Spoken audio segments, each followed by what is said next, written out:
Hey guys, I'm Mechagon and welcome to this quick start guide from Mythic Mechagon Junkyard. Junkyard is one of the Mega Dungeon wings joining the Mythic Plus dungeon pool in Season 4, and it's comprised of the first 4 bosses of Mechagon. In the Junkyard, King Mechagon will be flying in the field. Check your minimap to see where he is, and do not choose that as your next boss. Even in Mythic Plus, it can trigger the hard mode mechanics, so adjust the order of the bosses as you need to. The first boss is Gunker and is purely based around the goop swirl mechanic. Don't stand in the poison swirls or poison puddles. If you do, you will be gooped and that will stun you. If you do get stunned, the rest of the group needs to DPS the goop to release you. Squirt bots will clean goop up and you can stand in their cleaning circle to be safe from any puddles that get thrown your way. Gunker will both throw goop out in all directions and pull all the puddles back towards him. Don't get hit by either of these, and again use the bots to your advantage. When a bot gets gooped, DPS the goop to break them free. Tanks, stay in melee range or Gunker will not be happy. And last but not least, healers, there's a continuous aura that deals damage to the group, so keep healing. The second boss encounters the duo Trixie and Nano. Kill them off at roughly the same time to not worry about their enrage. Interrupt Trixie's tase and don't stand under her when she floats around. Nano will go on his mecha cycle and charge around the room, leaving behind the dust clouds. When you're in the cloud, you can't cast spells to targets outside it, and vice versa.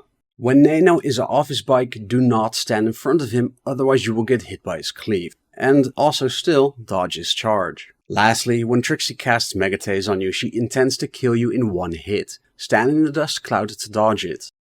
The third boss is King Gobemack and is incredibly simple. Dodge the swirls from Cave In, move to the tank when charged Smash is cast to share the soak, and use the electricity debuff you get to charge up a shock coil or scrap a bot. There are 4 coils and 1 bot. When they are powered up by electricity, they will take care of the Trog adds for you that keep spawning. You should not have to worry about the Trogs at all. The last boss is HK8 Aerial Oppression Unit. This is a 2-phase fight that keeps repeating the phases. In phase 1, kill the Tank Buster. He'll deal damage to the tank and put a damage over time debuff on random players that will need to be healed. While doing that, dodge the swirls on the ground, and stay out of the Shockbot's electric circle. You can crowd control the shockbots with things such as traps, roots, and stuns so that they don't move around as much. They'll eventually explode, so that's another reason to stay away from them. When the Tank Buster dies, you go into phase 2. The boss will start casting Annihilation Ray with the intent to wipe your group out. The only way to stop this is to remove the power from the charging station. One of the 2 platforms will be empowered, which you will see by the electricity, and you need to make your way up there. On the way, don't stand on the metal grates when they are electrified, and don't stand in scanning rays and sentry bots.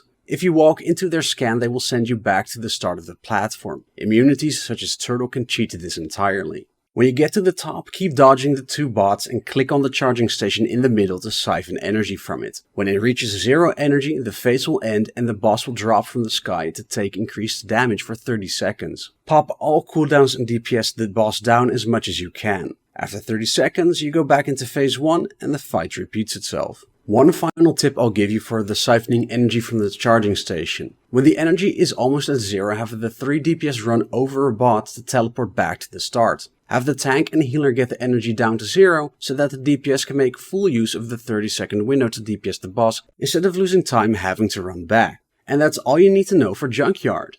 If you liked this video, please like, subscribe, and share it with others. I would very much appreciate it as it helps with the YouTube algorithm. You can also follow me on Twitter at wow_weekly, and to top it off, I've been streaming the Dragonflight Alpha a few times a week over on Twitch at twitch.tv/bbmezzy. So if you're interested, give me a follow as I don't follow a regular streaming schedule. For now, I'm Mezzy and I'll see you again next time.